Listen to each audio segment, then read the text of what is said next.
Welcome, Ozonauts, to another week of Ozone Therapy Expert Interviews. I'm Mike with Dr. Ozone, known as the Ozonaut, and this week we talk with Dr. Jason West. He's an absolute brilliant mind, and we talked about Lyme disease and ozone therapy. What is Dr. West doing to get such good results with Lyme disease? We also talked about integrative medicine and conventional medicine and how they're fundamentally different, but also, and more importantly, how can we effectively communicate with one another, whether we're the doctor or the patient. He had some very philosophically deep things to add into that. So this was a great episode about Lyme disease, ozone therapy, and integrative medicine. Take a look. Well, we're here today with Dr. Jason West. Dr. West, I am really excited to talk to you, especially about integrative healthcare, Lyme disease, and how those two play together. A lot of people are struck with Lyme disease and don't know what to do about it, but you've come across something that seems to be helping people, and we're going to dive into that a little bit more. First of all, I have a question, though. In the context of the United States healthcare system, where does integrative healthcare fit in?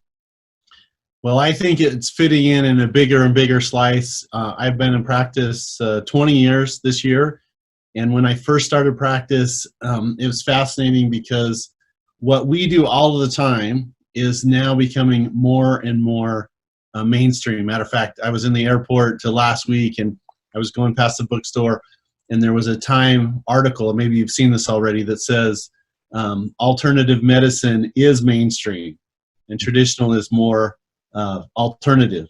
And it's fascinating because what's happening is everybody is recognizing if you build the body up, if you put the nutrients and building blocks in place, you're going to get really good outcomes. It's not a here, take 2 of this and call me tomorrow.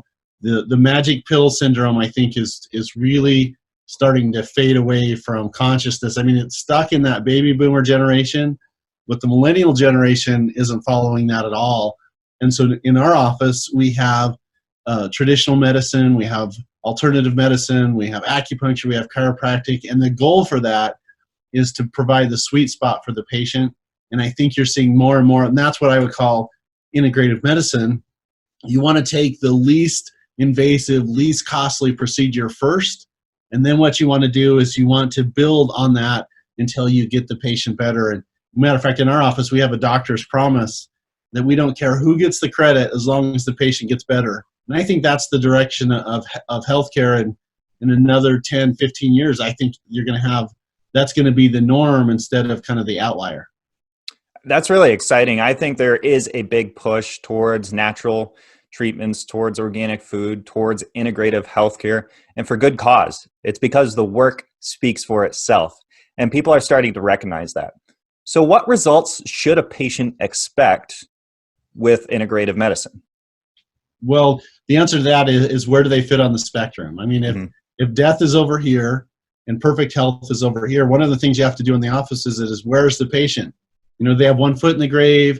Are they, an executive, or are they a very, very motivated person that just wants to be at the highest level? Because so many people are living here, and they should be living up here. And a lot of times people come in, and I'll say back to them, man, you have been sick for so long, you don't even know what it's like to be healthy. Like, your nervous system has accepted, eking out of survival instead of thriving. And so when you ask for expectations and anticipations and stuff like that, I always say in our patient interview, what are you looking for in a relationship with our office and things that we're doing? And then what is your anticipated outcome? And it's so fascinating to see all of those spectrums and to figure out where people are as far as their own mindset. And what I mean by that is there's no magic lotion, potion, or prescription for health. Like, there has to be a vested, motivated patient to get the outcomes. I'm motivated to get them better. If they're motivated, then we're going to have a really good outcome.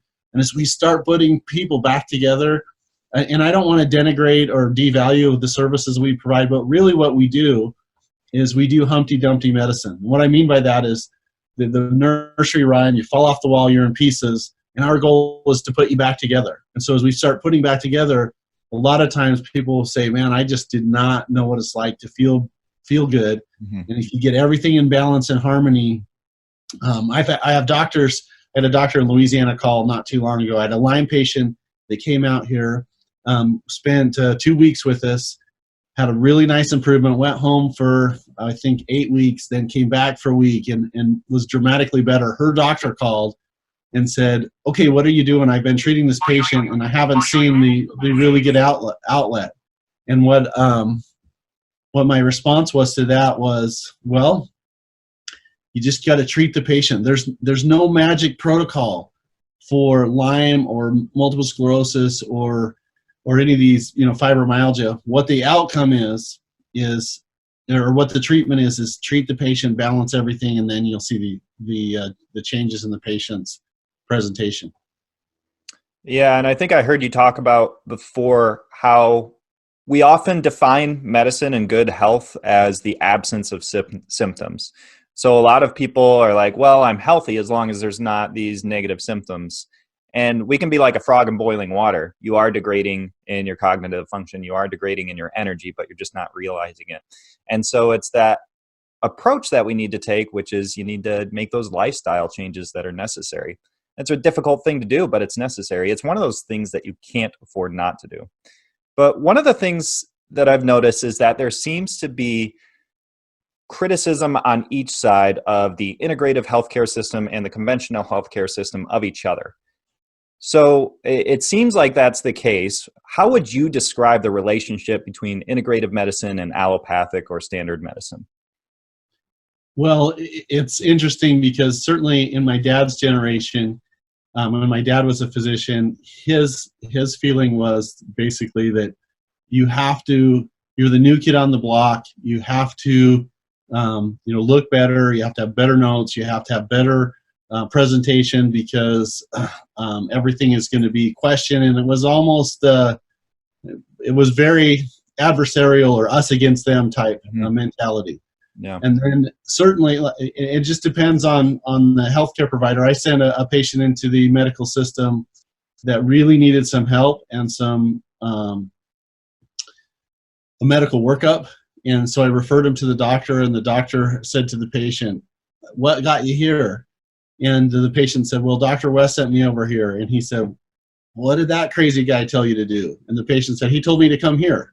And it was just kind of a funny thing because what they don't understand sometimes, they have a tendency to say, oh, it doesn't work, or it's not scientific, or things like that. And it's fascinating because they'll say that about ozone, or they'll say that about IV vitamin C infusions.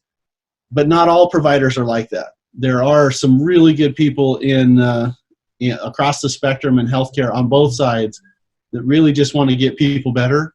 There's also people that are trying to protect turf and market share. And it's fascinating because usually in about 2 minutes you'll figure out where they fit on that spectrum. And so there's worthy praise and there's worthy criticism on both sides of that fence. Mm-hmm. I think that's important to add is there are things about integrative or natural medicine that are not good.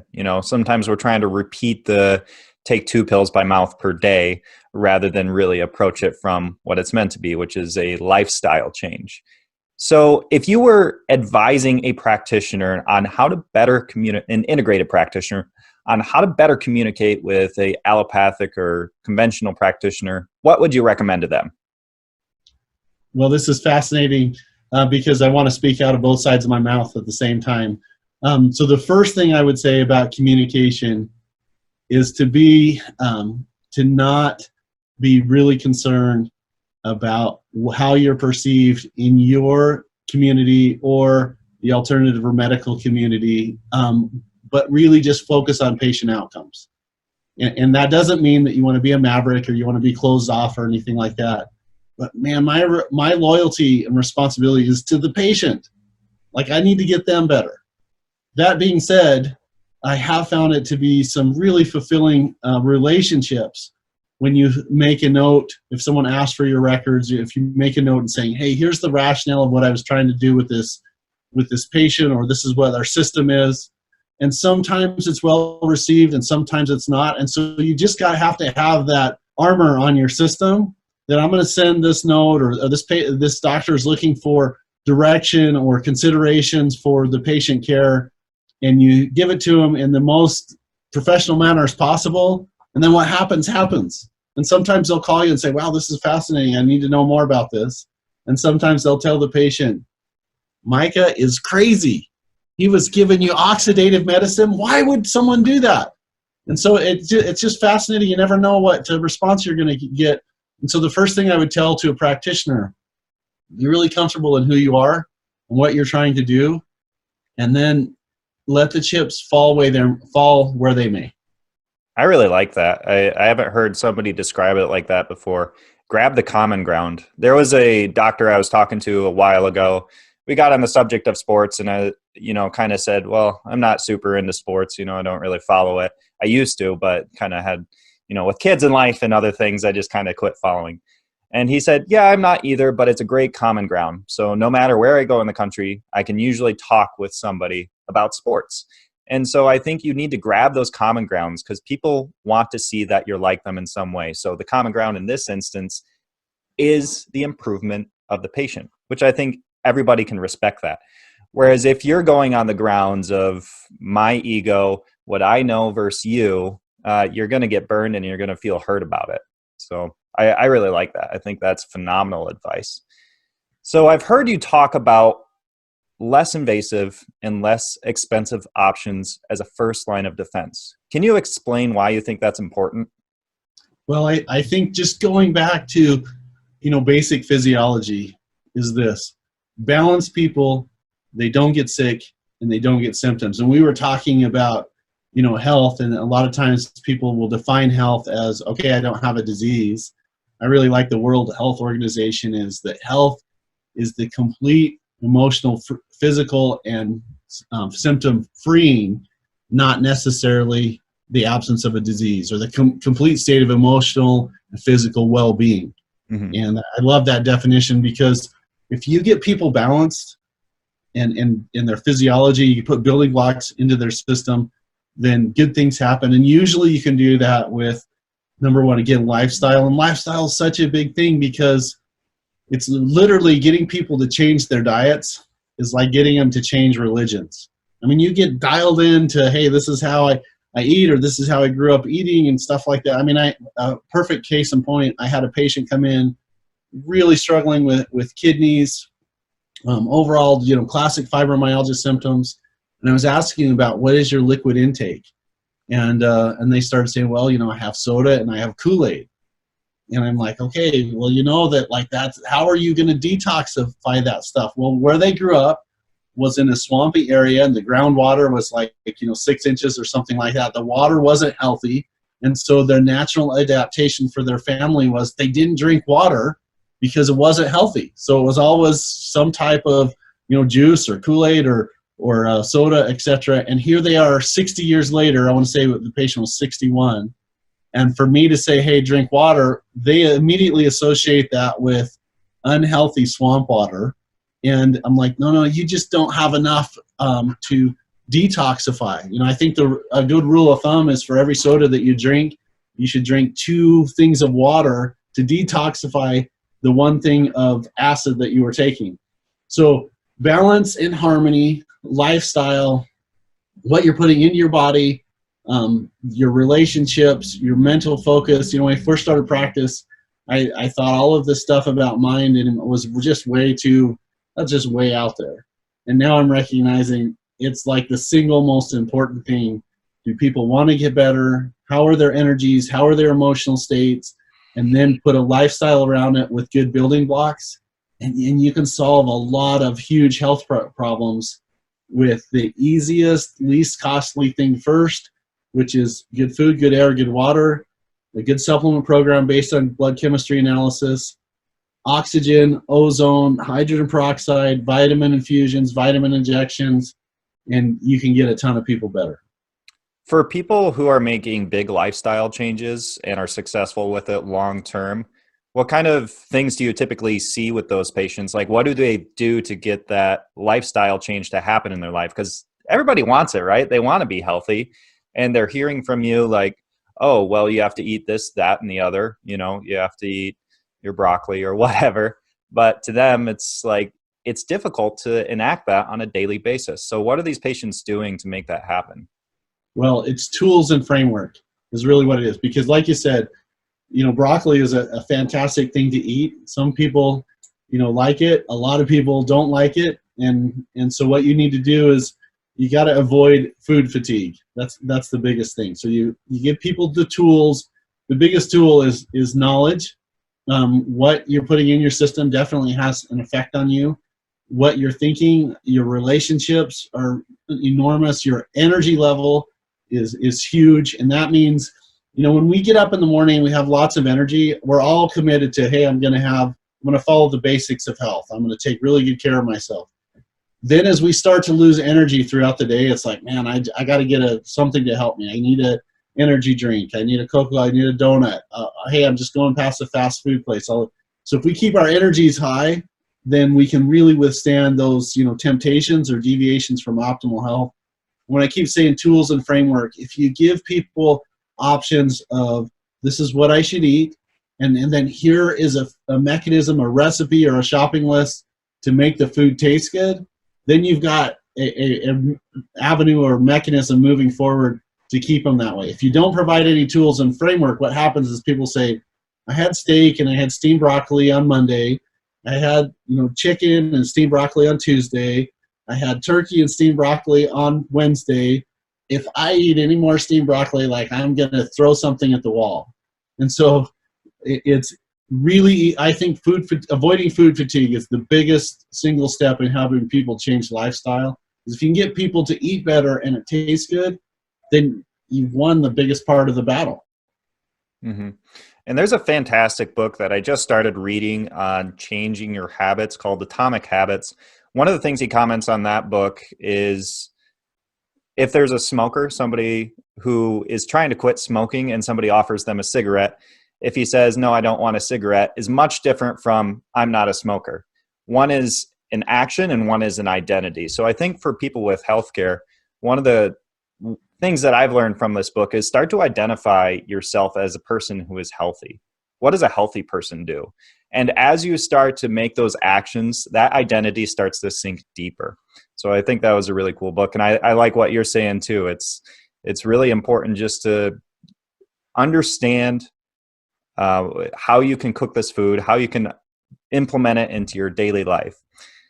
So if patients are wanting to get more education about their options, because I've heard you say before that it's really important that people actually have more options and are educated about what they are, not less, so that they can make a wise decision on what to do. How can patients receive more education about their options without spending money? So biggest thing is become a medical researcher about your own health. So, you hear an expert saying, hey, the China study, don't eat animal products. You have the book Deep Nutrition, which is animal protein is really important for health. And I believe that certain diets and certain lifestyles line up for different people. Like sometimes people come in and say, hey, I tried the watermelon diet, had a really, really good outcome. This is what happened. Of course, the funny thing is the minute they stop that diet, they revert back to how their body was before. Other times people will come in and say, I tried the watermelon diet, it was horrible, I gained more weight, or I felt different. And they'll say, both people ask me, is the watermelon diet good or is the watermelon diet bad? And the answer is, well, I think maybe it's good for certain people. And the knowledge of how to help your health, what foods to eat, what things to put in your body, what vitamins to take, what treatments to do, what doctor to work with. It's such a personal decision or personal, journey or crusade. And ultimately, it's really the patient's responsibility to do that. I mean, if you can help people to understand the rules of health and what helps them to get healthy, then you succeeded as a healthcare provider. And so you provide them books and suggestions and I've written a couple books, but I don't always say to people, look, this is the book that you need. I really think, Molecules of Emotion, the Biology of Belief, Forgive for Good, your prescription for health and happiness. I think those things are so important to provide people those resources, because once they know, then sometimes they don't always follow, but if you keep nudging them, then it'll sink in. And then when they make the commitment of, okay, I just want to get enough water every day. All right. Intermittent fasting is really healthy because gets into a state of autophagy. Okay, oxygen is really good, and if I increase my exercise or if I do more movement, it's going to help to get oxygen, which will help to alkalinize the system and avoid chronic disease and cancers and stuff like that. The responsibility of helping people goes back to the word root of doctor, which is docere, which is Latin to teach. So you help people and you teach and you give them resources and you nudge and you do your very best to meet people where they are on the spectrum. Some people are really educated, and I've learned a ton. I mean, I learned a lot of stuff about being a doctor in school, but I think more people have taught me things that I ever learned in school about their conditions. I have people that have a PhD in fibromyalgia and chronic fatigue come in and visit and tell me everything that they've learned, and then I get to file it away. And anyway, I have the best job on the planet. Yeah, it sounds like it. And what were those books again that you listed? I really like The Biology of Belief by Bruce Lipton. It talks about how you can literally change your protein sequencing structure by your thoughts and emotions. I recommend that book all the time. I also recommend Curing the Incurable by Tom Levy, the Vitamin C Bible. I recommend Forgive for Good, Your Prescription to Health and Happiness by Fred Lushkin. And then Molecules of Emotion, I think, is by Candace Pert. Those resources to tell people, look at this, listen to it. They're on audiobooks. It'll really, really help to get you into a more healthy mindset. And if you get your mind healthy, it's easy to get your body healthy. And my commitment to you is if I get your body healthy, it's really easier to get your mind healthy. And the mind and the body go like this. They're one system. And one of the problems that we have in healthcare is I think we've lost that gatekeeper or that person that's looking holistically at people. Because if your kidneys are bothering you, you go to a nephrologist. If your stomach's bothering you, you go to a gastrologist. If your joints bothering you, you go to a rheumatologist or an orthopedic surgeon. And a lot of their comments that I'm seeing from patients is they'll say, hey, the guy wanted to work on my knee. And I said, well, my blood sugar's not very good. Okay, stop. I don't do that. You got to go see an internist for that. So there's kind of where we're at on that process. Get educated, get a tool set, line up with a doctor that you really connect with, and hopefully that guy's looking at all your body systems, and then just try and get people balanced. Well, thank you for adding those books, and there's a couple of those that I've never read, so I'll definitely pick them up. And I noticed, too, that you have a pretty extensive YouTube library. What is your YouTube channel? So it's Healthy Healing TV with Dr. West. I think I'm almost to 150 videos over there, and we are putting stuff over there all the time on people that were out of hope and out of options that have been chewed up by the system, and they come in, and then we get a really good response. We put that up. We also have a little Facebook thing that we do the same thing, posting stories of people that have a really good response. And I love it when people share their stories. Our tagline is this: you're not your diagnosis. Mm-hmm. Don't buy into your disease. There's a person in there. And if you treat that person, and if you get your ego out of the way, then you get good things happen, lives change, and it's just really fulfilling to do that. And I'm really sorry to circle back around to this, and I might sound super naive, but this question has been in the back of my head for like 5 minutes now. Is the watermelon diet a real thing? I couldn't tell with the way you said it. Actually, it is. Like, there's the watermelon diet, there's the Oprah diet, there's the Atkins diet, there's the FODMAP diet. I mean, anyway, I've had people come in and probably that's maybe not the best example to use, but yes, it's a real diet. Okay, I wasn't sure because in my mind I was thinking you only eat watermelon. Is that true? It's a big part of it is just doing watermelon, avoiding, and the thing is avoid carbs and avoid sugars and avoid dairy, and watermelon is one of the things that you put in there. And I should have used a better example. Well, that's really interesting. I'll have to check that out. Never heard of that one. You have information, I would assume, somewhere. But let's get back to some more better questions, maybe.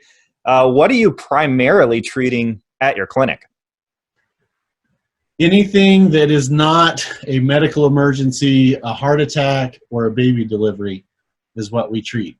Now, that being said, It's fascinating to me when people come in and they'll come in with a medical diagnosis, and when they tell me I have peripheral neuropathy, or I have macular degeneration, or I have Lyme disease or multiple sclerosis, that's just the starting spot. And what I mean by that is we always do a whole systems review, because it's rarely just one thing that's affected. So if you have fibromyalgia, your muscle fibers are hurting everywhere, there's always a stomach component. There's always an emotional component. It's hard to have really healthy emotions. And if your emotions aren't healthy, it's really hard to be physically healthy. And so people will typically come in with something, and then we start unraveling, and you start to peel off the layers of the onion. And then how you help people is you give them the most important vitamin. And that's the one that they need. It could be vitamin C, it could be vitamin A, it could be B12. You give them the most important mineral, which is the mineral that they need, which a lot of times it's magnesium or phosphorus. And so we treat basically anything that is not in an emergency room. That's what we do. That being said, our biggest things are arthritis, either rheumatoid, psoriatic, enteropathic, or osteoarthritis, Lyme disease, and then autoimmune disorders. Those are kind of our three things. But there's so many different ways that an autoimmune person presents that it's difficult to say, well, I just treat stomach problems, or I just treat chronic fatigue syndrome. We treat everything. I know you have a super comprehensive clinic, and you're treating a whole lot of different things because you're taking a very fundamental approach, so you're able to do that. But I would like to focus a little bit on Lyme disease. So some of the people watching are either treating or have Lyme disease. What is the cause of Lyme disease, and what are the symptoms that you are usually seeing? The cause of Lyme disease is an incomplete or inadequate immune system. That's the cause. It's caused by an organism, a bacteria. And what most providers don't recognize is there's 5 phases of that organism. So you have a bacteria that's introduced to the system. The vast majority, if not nearly everyone in medicine, believes it has to be a tick bite. You get a bullseye rash, 2 weeks of antibiotics, everybody's healed or improved. That's so inaccurate. In my experience, that's not what happens. I think a lot of people are getting exposed to Lyme disease through different mechanisms. I think it's from things that can bite you. I'm not so convinced that it can't be from, saliva exchange or sexual contact or some other things. That's just my personal clinical experience or opinion on that. But that being said, it's caused by a bacteria. We need to recognize that there's the spirochete phase, the spore phase, the intracellular phase, the budding phase, and the biofilm phase. And those different phases mean different things for people. And then what really is happening is the immune system doesn't respond the way that it's supposed to. And when it doesn't respond, then you get symptoms. And then the Lyme is the great imitator. Like there's 40-something main presentations. If you put 40 patients that have Lyme disease in a room, one person's going to have insomnia, one person's going to have stomach problems. A lot of them, or almost all of them, are going to have achy, stiff joints, muscle problems, anxiety, depression, melancholy, hormone imbalances, heart problems. And so really the classic presentation of someone with Lyme is they turn into vampires, which I'm joking and serious. They can't sleep at night, and they can't stay up in the day. And I believe that the Lyme is attacking the pineal gland. That's my own hypothesis on that. But they can't sleep, they hurt all over, and usually their stomachs are a mess. And they usually go through a variety of healthcare providers. I read a study somewhere, I think it was the average Lyme patient goes to see 13 doctors before they get a diagnosis. And so caused by a bacteria, a wide variety of presentations. I think it's more than just ticks, but that's my personal opinion on that. And bullseye rash. And in my experience, the bug is not the problem. So when I never have people come into my office and say, hey, I did 2 years of antibiotics therapy, I'm doing great, make me do greater, which is horrible grammar, but that's kind of what I say. What happens is people come in and say, I did this, and then I started to feel better, and now I don't, or I didn't stay that way, or the antibiotics ripped up my stomach, or whatever else, or people don't want to do the antibiotic pathway.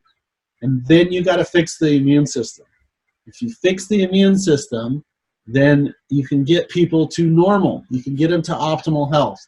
If you just attack the bug, all you do is create problems later down the road. And what happens is you can start swapping out diseases. Maybe you give so much antibiotics, the Lyme bacteria isn't there anymore, but then they have a horrible yeast problem, or they can't digest things because their stomach shot. So I know this is redundant. You fix the immune system, you change the environment, and you change the disease. Lyme disease being one of the great mimickers, is it difficult to diagnose? It's tough. And so here's the considerations for that. I mean, there's some problems with testing in all realms. And I think that the answer to diagnosing Lyme disease is to use multiple viewpoints.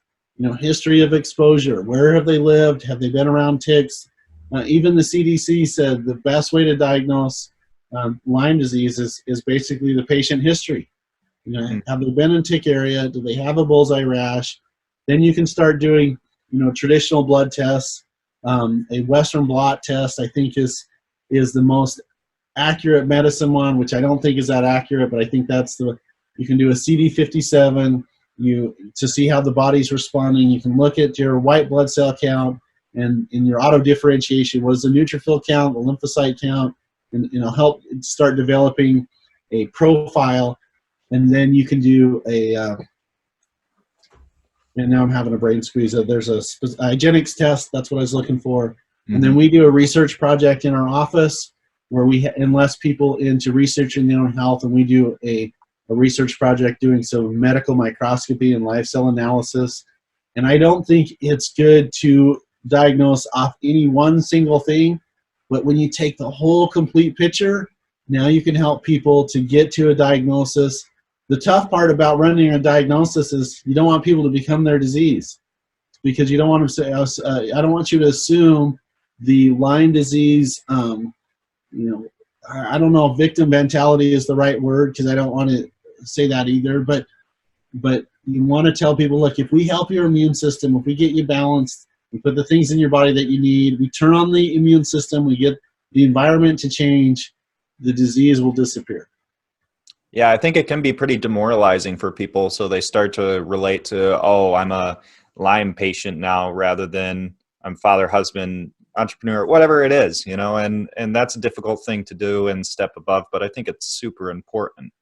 So sounds like you want to equip people with information and education, and then you want to tell them, look, I absolutely believe that there's a person in there. Mm-hmm. We treat the person, we treat the imbalances, and then your diagnosis should improve. I mean, no one's getting out of life living forever. You want to die the healthiest and slowest possible. We're all slowly dying. Yeah, that's true. And it's easy to forget that context of things is, hey, nobody gets out alive. But we take things for granted very often. So it sounds like a long, complex process for diagnosing Lyme disease. Why can't I just pull some blood out, send it off to a lab, and know that I have Lyme disease or not? Seems like a yes or no thing. Well, and the reason I would say that is because it's not just one phase of a lifestyle organism, the life cycle of an organism. And so I think that some of the tests are appropriate for the acute phase where we have, the bacterial spirochete. I think that there is a specific testing mechanism for that. But what happens when the spirochete is assaulted or we start putting antibiotics in the system? I believe that organism changes or morphs, and it goes into a spore phase or it goes intracellular phase, and then the traditional testing that you were looking for as the spirochete isn't there any longer. And so then what happens is you have to use a different testing mechanism. And then with the ability for Lyme to be the great imitator and go into and mimic fibromyalgia and chronic fatigue syndrome, I think that the rheumatoid arthritis, I think some of it is caused by an infection. Lyme is the most likely cause of that infection, but it's not always Lyme. Something gets into the joints and starts to eat the joints, and same thing can happen to the nerves. and Lyme disease can get over into the nerves. And so you can get diagnosed with rheumatoid arthritis, you can get diagnosed with multiple sclerosis, and there's a likelihood that it could be an infectious agent. And then as you help get the immune system healthy, and you have to give the body horsepower to get rid of the infection on the nerve, the MS can go away, the rheumatoid arthritis can go away.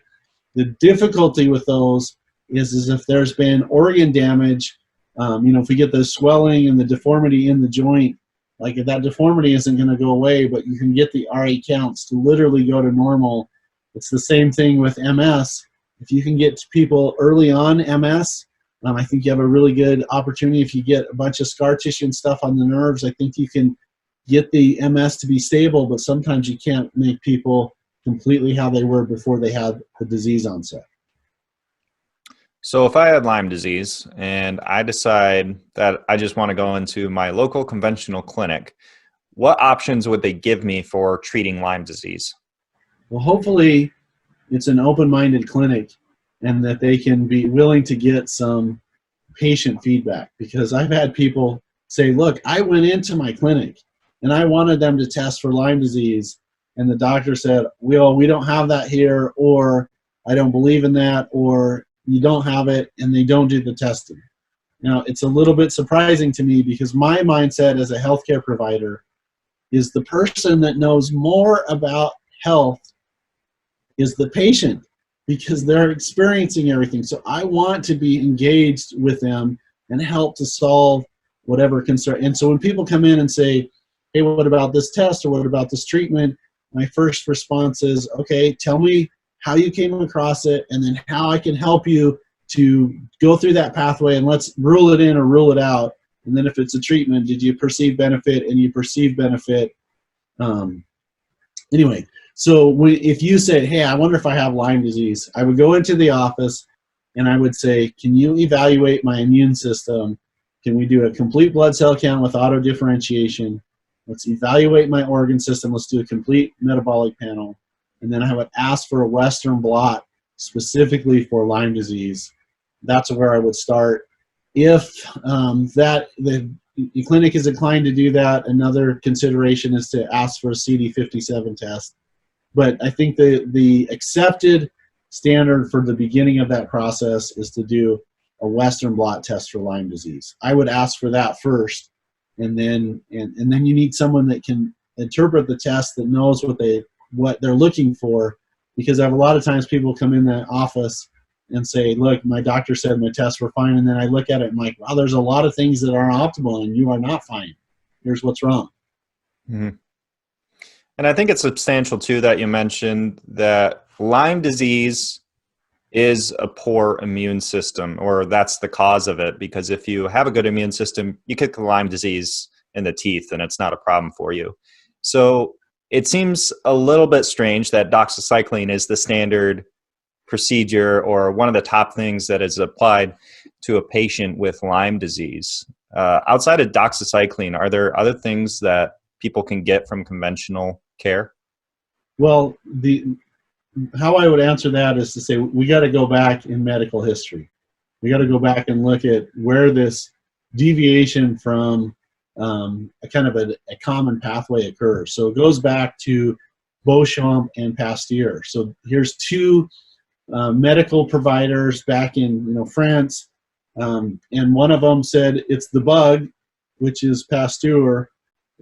Beauchamp says it's the organism, or it's the environment. So Pasteur says, hey, we got to attack the bug, and Beauchamp says we got to change the environment.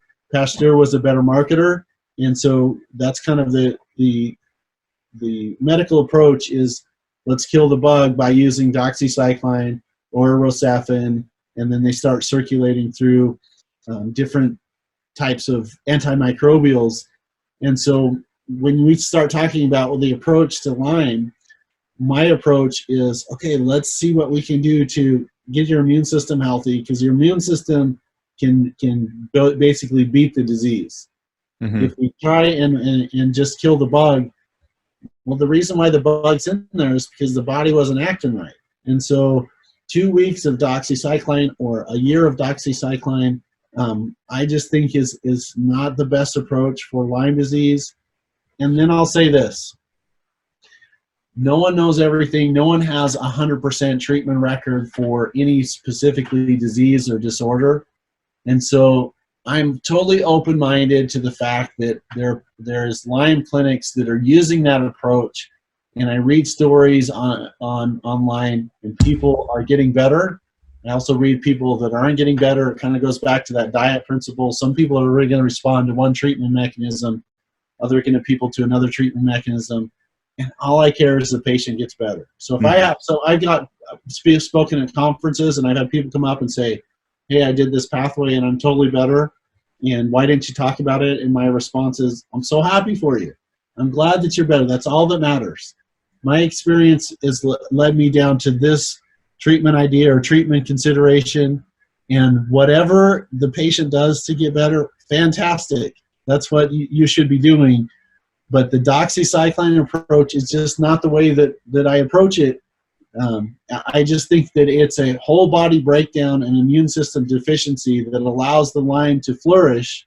And if you change that, then you can really affect the patient's health. So what are some of the treatments that you actually use in the clinic to change the environment and help the Lyme disease? So the first thing we do is we try and get people as balanced as possible from a lifestyle and nutrition standpoint. So what does that mean? We tell them we want you to get adequate water. We want you to eat as healthy as possible, whatever that means to the patient. Usually it means you want to have healthy and alive foods, because that means you're going to be healthy and alive. And then we want to develop a medical nutritional program for them, which means we do a series of tests and biofeedback and energy assessments and blood tests, and we put together a specific medical nutritional plan specifically for that patient. So a couple examples that I see all the time in Lyme patients is their calcium levels start to drop. Anything below 9 is not good, but 9.8, 10 is actually ideal. Calcium is so important for the complement cascade and phagocytosis for your immune system. If your calcium levels are low, you can't be healthy and you can't beat Lyme. And most medical providers and people, they don't look at physiology and calcium levels only if it's outside of the range, which I think is 8.4. So no one's paying attention unless it's too low. But that's one specific example. Get the medical nutritional, make sure the liver enzymes are balanced, the hormones are balanced, and that the immune system has the best building blocks to get healthy. That's kind of phase one. Phase two is more of an aggressive approach where we use IV vitamin C therapy, and I think vitamin C really works well, but hardly anybody is using the dosages that work. Most time people are using too little of IV dosages, and I'm going to say anywhere from 5 to 10 grams of vitamin C. You really need to be at least 50 up to 100 grams of IV vitamin C. Ultraviolet therapy, oxidative medicine using ozone therapy, insufflation therapy, ear insufflation therapy, and drinking ozone water. I think those are all really important considerations. And then one of the biggest differentiators is your nervous system. If your nervous system has accepted living down here instead of living up here, you're not going to get better. And so there's a treatment called neural therapy, which gets the nerves to reboot. So neural therapy comes from Germany. We go to different parts of the skin, in and around different nerve plexuses. We get the nerves basically to hyperpolarize, depolarize, and repolarize, which means you can get the nerves to reset, and you reset the nervous system. So medical nutritional therapy, IV micronutrient therapy, oxidative medicine, neural therapy, and then you just need to give enough treatments that people will improve. It's usually anywhere between that 10 to 40 type treatment thing. That's kind of where I see people are at. But if you do that, now you have an environment that can change, an immune system that can repair. So how does ozone therapy fit into your Lyme disease program? I think it's one of the three pillars. You have ozone therapy, you have IV therapy, you have medical nutritional therapy, I guess there's 4, and neural therapy. So ozone therapy, if you can get oxygen into the body, and it really starts at a cellular level. And so when people say, well, how do I get better? Which organ system are you going to work on? And what am I going to do? And the answer is, well, we got to go to the cell level. And so I tell people, look, as the cells start to generate energy, and this is really the diagnosis for most people that come in the office. When you have energy, you're really not sick. When you run out of energy, then you get sick. And the biggest contributor to energy is at the cellular level, as if we have oxygen as the final electron acceptor in the electron transport chain, the byproducts are energy, carbon dioxide, and water. If you don't have oxygen in the system, the byproducts are pyruvate and lactic acid. And if we have an acidic situation, you get sick. We call this the Otto Warburg effect, and bad degenerative diseases and cancers and everything come from that acidic environment. If we have oxygen, then what happens is the byproduct is energy, water, carbon dioxide, and ozone. When you put it into the body through all these different mechanisms, we get extra oxygen molecules there. It literally starts fixing the cells and gives you energy. And so I think it is essential for helping people with chronic disease, specifically Lyme disease. But ozone is oxygen, oxygen is energy, energy is health. And a real quick break, we'll get right back to it. If you're interested in doing ozone therapy at home for increasing your oxygenation utilization, for decreasing inflammation, for decreasing oxidative stress, for improvement of energy, cognitive function, all these very important things, click the link below in the description of this video. We will send you videos, instruction manuals, emails, everything you need to know about doing ozone therapy at home. It's really quite simple, it's effective, and it doesn't cost very much. After the initial investment of about $1,000, you're good to go for the rest of your life. So it doesn't cost a whole lot, it's easy to do, and you can do it right in your own home. For instructions on how to do ozone therapy at home, click the link below in the description of this video, and you will get access to everything you need to know. Back to the show. And again, I think it's just one of those super important things that people can do. Obviously, I'm running Doctor's Ozone, the channel about ozone therapy. I think it's often one of those overlooked therapies, but it does seem to be growing again. It seems to have a resurgence of people that are interested in it because they're seeing results with it. But yeah, I think it's something that every clinic should have because it's so versatile, can be used for so many different things. So I do have a question though. You mentioned that you're using the IV ozone therapy, the ear insufflation, the drinking ozone water, the rectal insufflation too. For the drinking ozone water and the ear insufflation, I've heard some discrepancies on this, that people will say, well, drinking the ozone water doesn't really do anything. It's just you're drinking ozone water and the acids in the stomach just kind of eat it up. Do you have thoughts on that? You know, I'm convinced that there's no harm to do that. And just like any other therapy in the office, some people respond and some people don't respond. When they don't respond, it's the same. I do have a tendency, basically on your symptom presentation, if we have a lot of stomach problems, I'm going to recommend ozone water. Now, I have to do a little bit of tongue-in-cheek response and say, I don't like the taste of it, so it's hard for me to do. Now, I don't have any stomach problems, so anyway, there's my kind of response on that. But I think that there's benefit there. You know, it's beneficial more if there's stomach problems, GI problems, even lower GI problems, I think are good consideration for that. I've seen good outcomes with the ear insufflation therapy. I think it's just a mechanism to get ozone into the body. Certainly drinking ozone is the least used way to get ozone into the body in my office. I mean, it's really low. The most common way is to do the ultraviolet therapy and also to do the rectal insufflation therapy. I have a lot of people that do that. I really recommend it. Down is drinking it. The insufflation, I think, is fantastic, and the ultraviolet is amazing. And we use ultraviolet on nearly every patient in the office. And I've read claims too that people will say ozone therapy cures cancer or it cures AIDS, you know, and it seems a little bit extreme. And then on the other side, we have people that are saying ozone therapy is only toxic. You're going to kill yourself. There's no scientific credibility to it. What would you say is a healthy view of ozone therapy?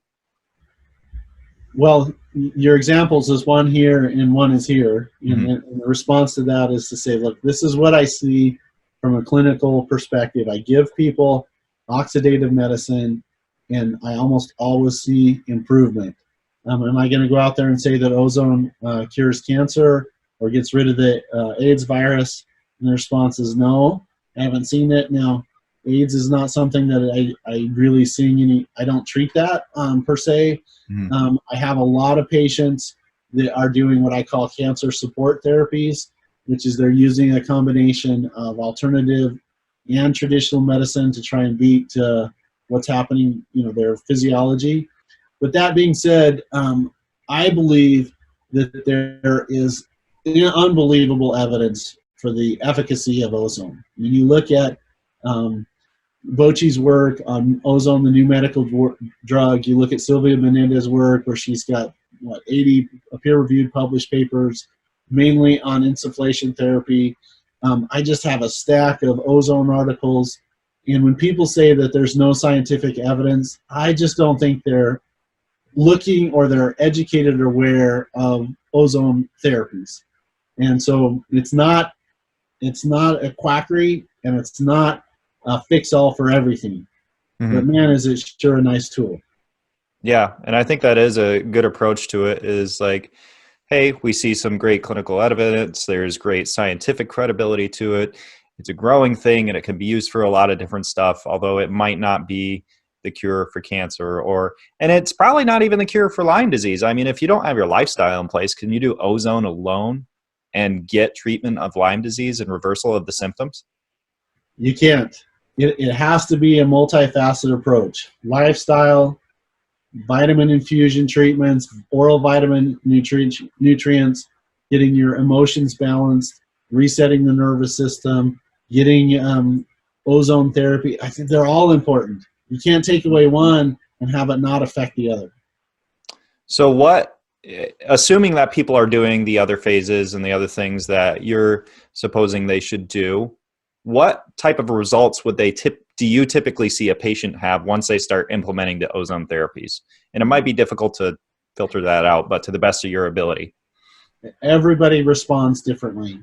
When you start dumping in building blocks and oxygen into people's systems, sometimes people get a pretty fast response. Other times it takes people, a series of treatments. Sometimes it's days. Sometimes it's months. It's just a case-by-case basis. Usually the sicker that people are, the longer they've had it, the slower it is to respond. But I tell people, look, it's not like one day you're going to flip the light switch and all of a sudden you'll be healed. But what usually happens is usually what happens is people will say, I woke up today and I just realized I don't hurt when I get out of bed. I went to sleep the other night and realized, hey, I could sleep without having, the insomnia that occurs. Or people say, I stood up really fast. Usually I get lightheaded and I'm on the verge of passing out, and that didn't happen. It's kind of one of those aha moments, and they'll say, wow, this is what's different. Mm-hmm.